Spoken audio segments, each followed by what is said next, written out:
Assalamualaikum warahmatullahi wabarakatuh. Nama saya Al Rauf, mahasiswa Sisipol Prodi Sosiologi NIM 1910-355. Pada kesempatan kali ini saya akan menjelaskan tentang teori sosiologi modern, yaitu perbedaan paradigma dalam sosiologi. Perbedaan hakikat manusia terbagi atas dua, yaitu sosiologis naturalistis dan sosiologis humanis.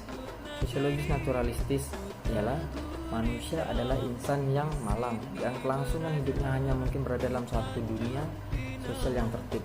Keteraturan masyarakatlah yang melindungi manusia. Sedangkan sosiologis humanis yaitu manusia sampai derajat tertentu bebas membentuk dunia kehidupan pribadi mereka. Manusia adalah pelaku bebas dalam dunia sosial, meski dalam beberapa hal juga dibentuk oleh dunia sosial yang telah ada sebelumnya. Perbedaan teori sosiologi naturalistis yaitu terletak pada memandang sosiologi sebagai suatu ilmu seperti halnya dengan ilmu alam. Fenomena sosial memiliki pola dan tunduk pada hukum-hukum deterministis yang seperti layaknya hukum-hukum yang mengatur ilmu alam. Sedangkan sosiologi humanis yaitu menerima pandangan common sense ya tentang hakikat sifat manusia, yakin bahwa pandangan common sense tersebut dapat dan harus diperlakukan sebagai premis dari mana penyempurnaan rumusan sosiologi berasal. Mengetengahkan lebih banyak masalah kemanusiaan ketimbang usaha untuk menggunakan persepsi metodologis yang bersumber. Perbedaan metode. Sosiologi naturalistis, metode dalam sosiologi harus sesuai dengan hukum-hukum sebagai ilmu alam. Sedangkan metode di sosiologi humanis itu dapat diakui sebagai ilmu. Sosiologi harus membedakan diri dari pengaruh hukum-hukum ilmu alam. Paradigmanya kali pertama diintrodusir oleh Thomas S. Kuhn dalam The Structure of Scientific Revolution tahun 1962 yang diterjemahkan peran paradigma dalam revolusi sains tahun 1909. Kuhn tidak menjelaskan makna paradigma dengan jelas bahwa oleh Masterman konsep paradigma Kuhn diklasifikasikan menjadi tiga hal, yaitu paradigma metafisik atau metaphysical paradigm, paradigma sosiologis atau sociological paradigma konstruk paradigma.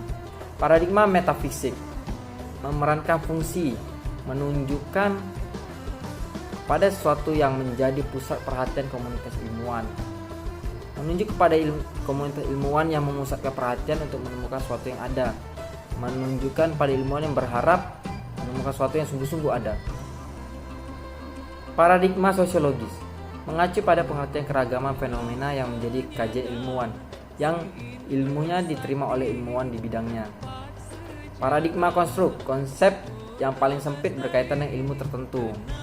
Oleh karena ketidakjelasan Kuhn dalam menjelaskan paradigma, maka Robert Frederick kali pertama menjelaskan paradigma sebagai pandangan mendasar dari satu disiplin ilmu tentang apa yang semestinya dipelajari, atau a fundamental image a discipline has of its subject matter. Setelah itu George Ritzer mendefinisikan paradigma adalah what is the subject matter of science. Paradigma dalam sosiologi, paradigma fakta sosial, paradigma definisi sosial, paradigma perilaku sosial. Perbedaan paradigma yaitu paradigma ada eksemplarnya. Fakta sosial ditemukan oleh Emile Durkheim, definisi sosialnya Max Weber, social action theory, perilaku sosial B.F. Skinner, Beyond Freedom and Dignity.